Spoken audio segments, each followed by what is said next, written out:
mpaka kisima.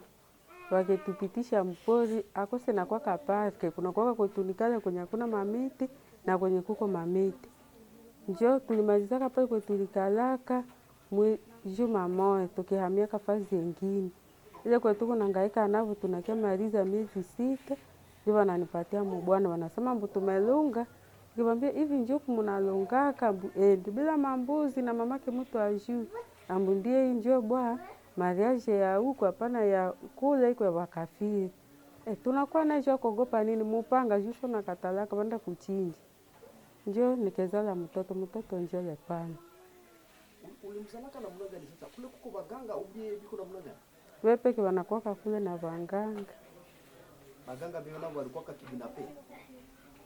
Inakuwa watu wenyewe wakuse wanabaita kama wanakia tumika, wanapata wanabakia kule wanakia soma kinganga. Njoo kukia fika hapa, ilikuwa siku ya 5, tunaenda swali ya 15, masasi tunasikia zinanja yulu wetu. Njoo la kutokuendea kuzinatokea tufuata kingine njia. Njoo tukiona tukifuata huku iko semuliki, tunafuata ingine njia, tunakia tokea huku madomene, tunakuwa naendea kukirimu. Ndio tufikie kukanyunga. Message niko nani nasema ndio walifaa bio kutupokea. Ilikuwa wafaa dese walivaita. Hapa kutuelezee walikukamataka wapi, mkaenda wapi, umefanya siku ngapi kule na nini yenyewe mlikuwa mnaishi kule? Bali nikamataka kwa hospitali, bakatubeba tukaenda pita Kanyohunga, tukafika kule mumapori, tukafaa 5 jours kunjia tukafika kwenye wengine bako vale beba retobeba. Sasa tulifika kule, bana tutafutia kwetu tunaikala tunakuwa tu mule.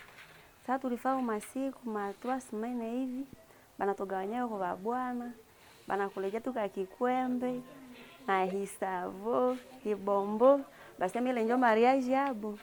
Sasa tupakia kabo. Sasa kulipita siku moja, vile ndio wakatuma zile maeliko, zikakia tupa kwa mabombe, sasa batupa kwa mabombe. Na sisi tukatawanyika tukakimbia ovyo ovyo.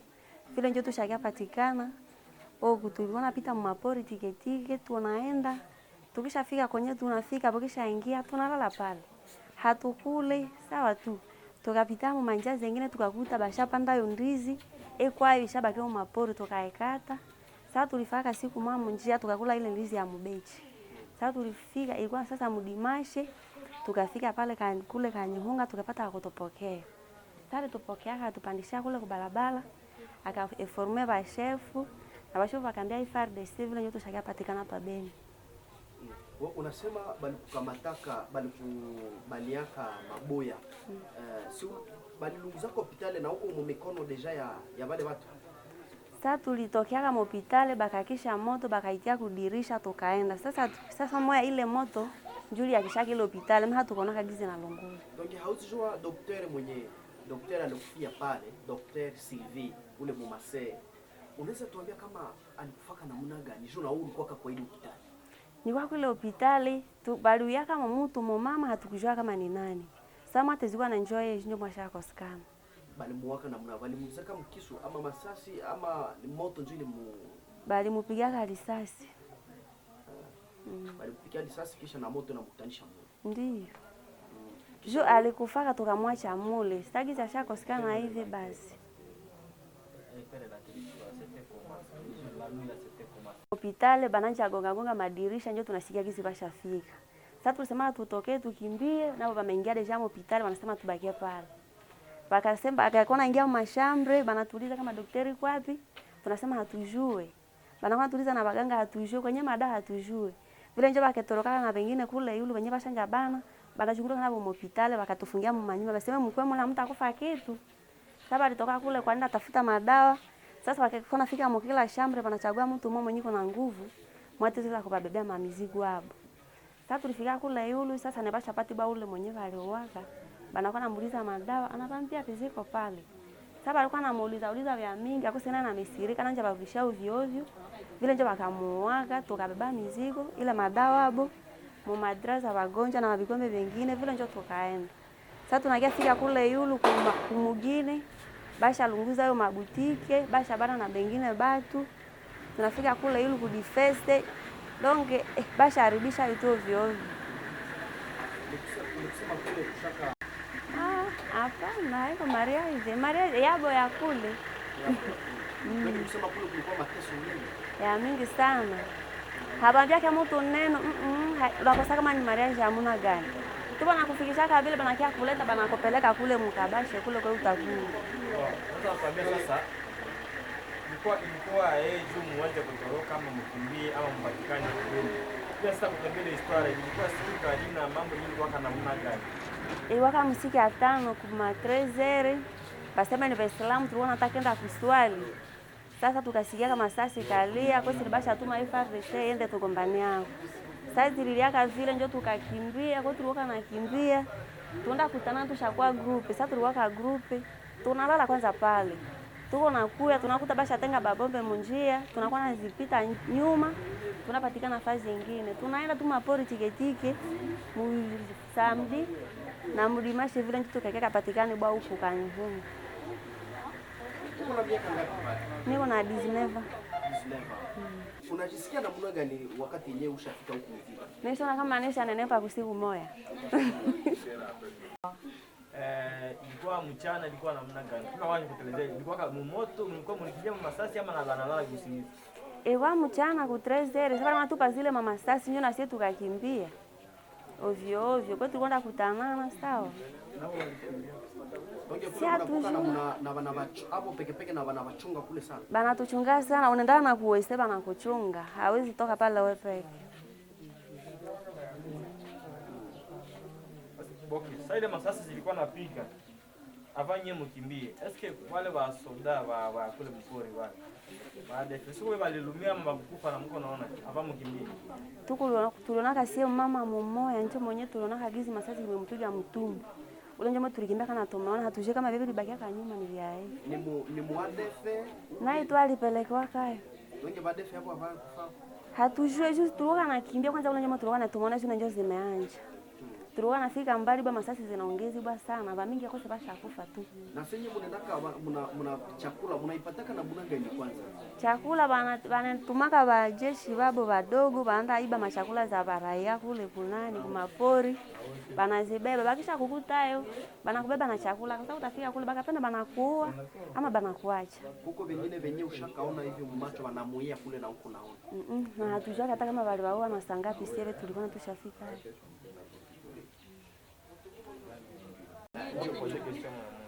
Tuelezee historia yenyewe unajua kuhusu wale maadui wenyewe Wataka wapi na umemaliza kule miaka ngapi na siku? Wale wadui wale maadui. mie walinibebaka kwangu busiku. Nilikuwa busiku mimi nasikia tu masasi nje. Kusikia masasi kukiangalilia mumulango. Nende nitokee mimi naona basoda basayala nje. Mara moja bananja fungula mlango na nguvu. Kufungula mlango na nguvu. Wakifungula mlango paka wakiweza wakitufika kwa mnyumba na niko kukitanda bwanangu nasa shuka chini. Mara moja wakimuita papa kuya hapa akishimama anatokea nje wanambania mkono anatokea nje. Kufika nje wanamtwanga masasi na mimi wananikokota ambu mama kia twende na niko na mtoto kukifua kunyonya. Wanasema leta mtoto, mnapapatia mtoto. Na hidogo hapo banda hilamusha kukitanda, hinalamuka pale. Mara moja ananibebisa mzigo ambu bebi ile mzigo ukia tuende wache mtoto pale. Mimi naacha mtoto pale. Tunaenda nabo na bameua papabo tu pale mkiwanza.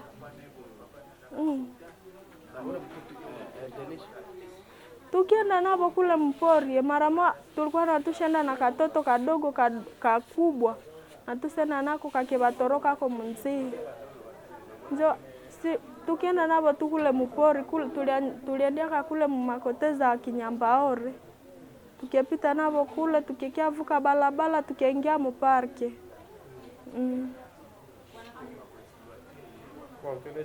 Mimi nimemaliza miezi 5. Tulikuwa naishi to mateso kukula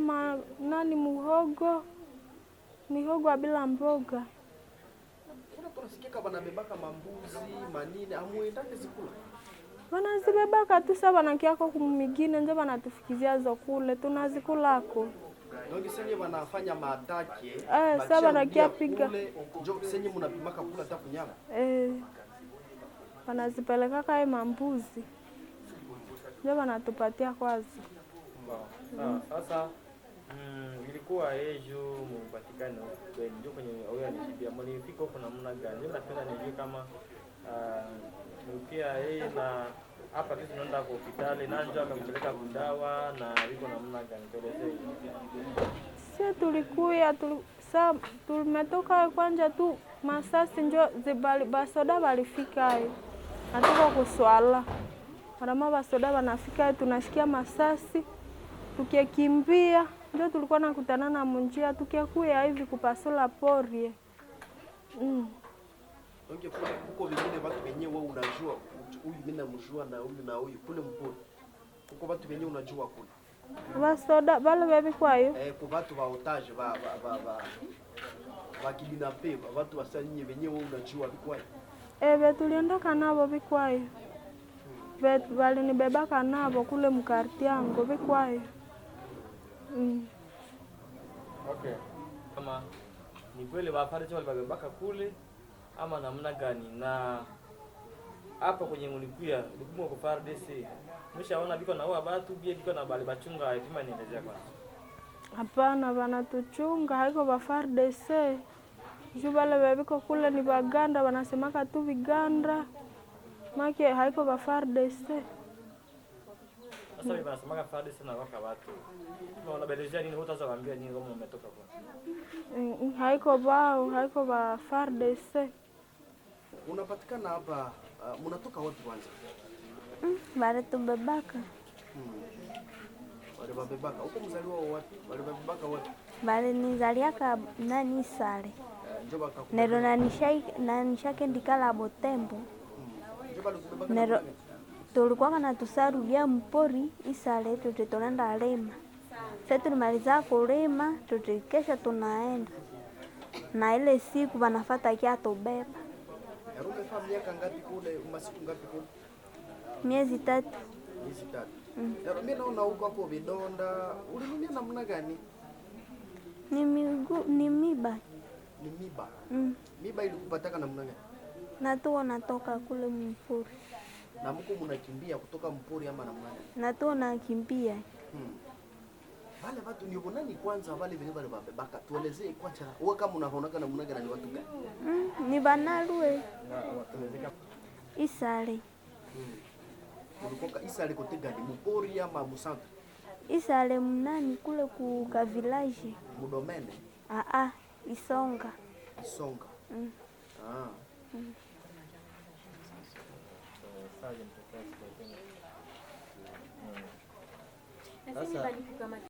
Nilibebea safari batalini. Mwaka moja. Ule mtoto mwenyewe unabeba mgongo kusema ulimzalia tu kule? Mpori. Ni mtoto wa nani? Wa Munali.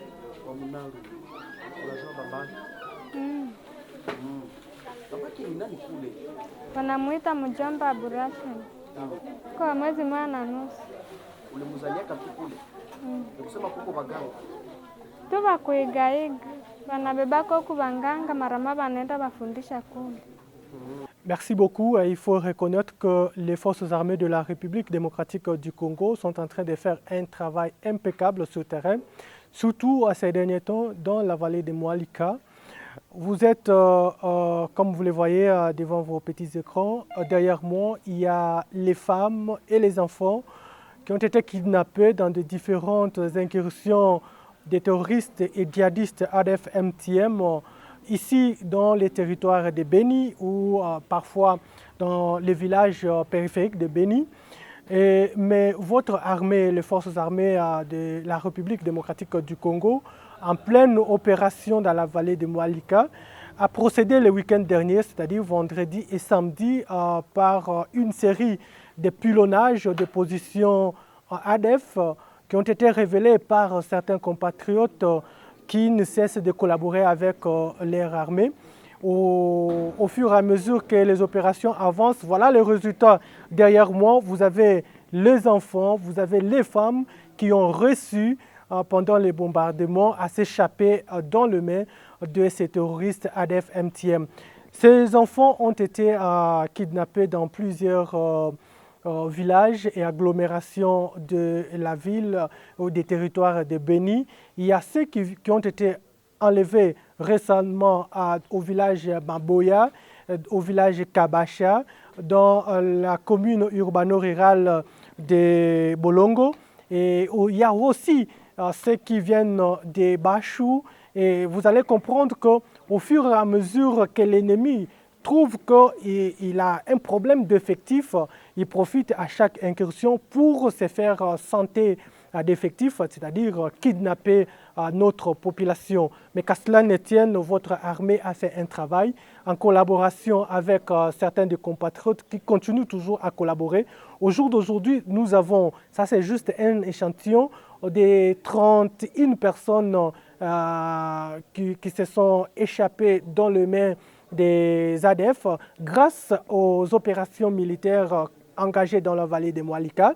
Mais je vous informe qu'au jour d'aujourd'hui, il y a encore 15 qui viennent d'arriver dans le village Maboya et qui sont en route vers la ville de Béni pour, n'est-ce pas, leur sécurité.